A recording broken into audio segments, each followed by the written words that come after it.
Bonjour et bienvenue dans cette série de vidéos où on va répondre aux questions de cours qui pourront être à l'examen du droit commercial. Dans cette série de vidéos, je vais vous donner une liste des questions les plus importantes à savoir du droit commercial. Je vais vous montrer comment répondre à chaque question et je vais vous expliquer la réponse en détail comme ça pour bien comprendre. Donc on est arrivé à la 8e question. Dans cette question, on va voir la différence entre personne physique et personne morale. D'accord? Donc, dans cette vidéo, premièrement, on va voir déjà qu'est-ce que signifie personne physique, qu'est-ce que signifie personne morale. On va voir les points de différence avec des exemples pour que vous arriviez à bien comprendre. D'accord? Donc, voilà. Pour savoir la différence entre personne physique et personne morale, c'est dans le cadre du commerce. On a dit que le commerçant peut être soit personne physique ou personne morale qui exerce le commerce à titre habituel et il en fait sa profession.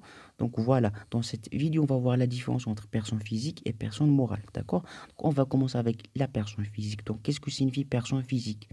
Donc, personne physique est définie par la loi comme un être humain vivant. C'est un individu dispose de toutes ses capacités juridiques pour agir ou répondre de ses actes. Quelle que soit son apparence physique ou sa religion, donc il est reconnu autant qu'individu responsable et sujet du droit.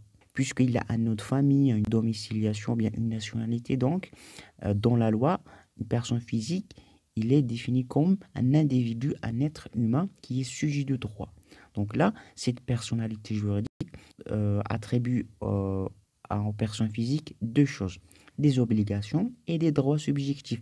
Des obligations, ça veut dire que des choses qu'il faut respecter, des choses qui sont prévues dans la loi, les règles qu'il faut vraiment respecter, et des droits subjectifs, c'est-à-dire ces droits, des prérogatives qu'il peut faire. Par exemple, il y a le droit de voter, le droit de s'exprimer, le droit de faire une activité commerciale, droit de liberté d'expression. Donc là, ça concerne personne physique dans le cadre du commerce. Donc là, personne physique, c'est un individu qui fait une activité commerciale à titre individuel. Il y a une seule personne. D'accord? Donc, par contre, une personne physique, donc on va voir la signification d'une personne morale. Une personne morale est définie comme une entité. Entité ou bien un regroupement de personnes physiques réunies pour accomplir un but en commun. Donc, cet regroupement de personnes peut être soit sous forme d'une entreprise, une société, une collectivité, coopérative, organisation non gouvernementale ou bien association. Donc, personne morale, c'est un regroupement, c'est une entité, un regroupement des personnes physiques. Voilà, dans le cadre du commerce, on peut dire que c'est une entreprise. Quand par exemple, on crée une entreprise, dans l'entreprise, on peut trouver plusieurs personnes physiques. Voilà, toutes ces personnes physiques ont un but commun, d'accord? Et un nom social, par exemple, l'entreprise Nike, par exemple. Donc là, toutes les personnes qui travaillent dans l'entreprise Nike ont un seul objectif, un but commun, d'accord?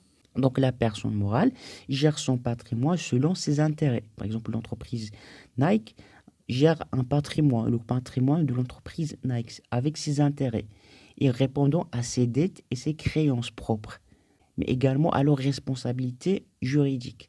Donc là, ils ont une responsabilité envers les dettes, ils doivent payer les dettes et aussi envers ses créanciers. Donc là, tout simplement, ils ont une responsabilité commune, d'accord? Donc, pour voir les différences entre personne physique et personne morale, donc voilà, en général, il y a trois grands différences, points de différence. Premièrement, la création, donc démarche de création d'une entreprise, d'une personne morale, c'est un peu difficile, complexe par rapport à une personne physique. Pour une personne physique, c'est très facile, très simplifié à créer puisque c'est une seule personne. Par contre, pour une entreprise, une personnalité morale, c'est un peu difficile parce qu'il va falloir plusieurs choses, réunir plusieurs conditions, des statuts, des procédures juridiques qui sont un peu difficiles et un peu complexes, d'accord? Deuxième chose, c'est le fait de disposer d'une personnalité juridique distincte protège davantage l'entrepreneur. Qu'est-ce que signifie ça? Une personne physique, puisque c'est lui qui exerce le commerce, donc il a une responsabilité sur son activité. Si par exemple il a fait quelque chose qui est mal, donc on peut l'attaquer directement, d'accord? Par contre, dans une entreprise, s'il y avait quelque chose qui ne marche pas, on attaque l'entreprise. On n'attaque pas la personne directement, mais on attaque l'entreprise, puisque ça regroupe l'ensemble des personnes. On peut saisir les biens de l'entreprise. Troisième de choses, la prise des décisions. Donc la prise des décisions au niveau d'une personne morale, ou bien dans une entreprise, est très complexe par rapport à une personne physique. Une personne physique, il est seul, il peut prendre une décision rapidement et facilement parce qu'il est seul. Par contre, personne morale, par exemple une entreprise, par exemple Nike, où il y a plusieurs personnes, donc là c'est très difficile en termes de prendre des décisions. Il va falloir convaincre l'autre, par exemple une société anonyme où il y a 200 associés. Pour prendre une décision, il va falloir convaincre toutes ces personnes pour prendre la décision. D'accord? Donc en termes de décision, c'est voilà.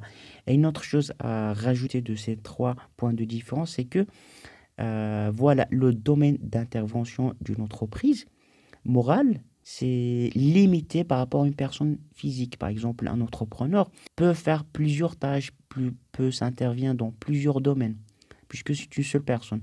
Par contre, une personne morale, une entreprise, doit se spécifier dans un seul domaine.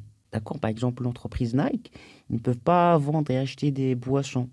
D'accord? Donc, il a déjà, son domaine est déjà écrit dans les statuts.